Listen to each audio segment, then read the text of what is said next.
Bonsoir à tous. Je suis ravie de partager avec vous ce qui me tient à cœur. Le droit face à la torture. Un soldat ou un traître. Je suis persuadée que ce titre vous choque, mais c'est bien dans son explication que réside tout l'intérêt de mon sujet. Je commencerai par vous poser la question suivante. Qu'est-ce que la torture? Est-ce la flagellation jusqu'à la mort? Le viol? La négation de l'autre? Est-ce une mort lente? Mourir d'aimer ou du simple fait de ne pas exister aux yeux de l'autre? Est-ce une destruction morale de l'âme ou une démolition physique du corps? Un mal absolu à éviter ou un moyen admissible pour extorquer la vérité? Oui, la réponse semble tellement évidente à nos yeux, mais elle ne l'est pas aux yeux du droit. Les faiseurs de loi ont été incapables de définir la torture. Vous rendez-vous compte qu'un fait aussi terrible que la torture pourrait à tout moment passer inaperçu aux yeux de la justice, du seul fait qu'il ne soit pas défini?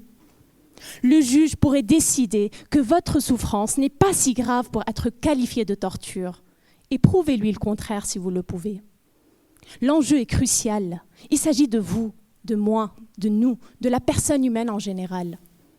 Mesdames et messieurs, qu'est-ce que le droit à votre avis? N'est-il pas un ensemble de lois claires et précises qui doivent être appliquées par le juge afin de nous protéger? Mais alors, si ces lois n'existent pas, sur quel fondement le juge pourrait-il rendre sa décision? Sur sa propre conviction? Aussi prudente que soit la justice, aussi rationnelle et méticuleuse que soient les hommes et les femmes qui jugent, la justice demeure humaine, donc faillible. Le 30 janvier 2020, la France, le pays des droits de l'homme dans toute sa splendeur, a été condamnée par la Cour européenne des droits de l'homme. Pourquoi? Pour torture et traitement inhumain ou dégradant au sein de ses prisons. Une société se juge à l'état de ses prisons, comme l'a si bien dit Albert Camus.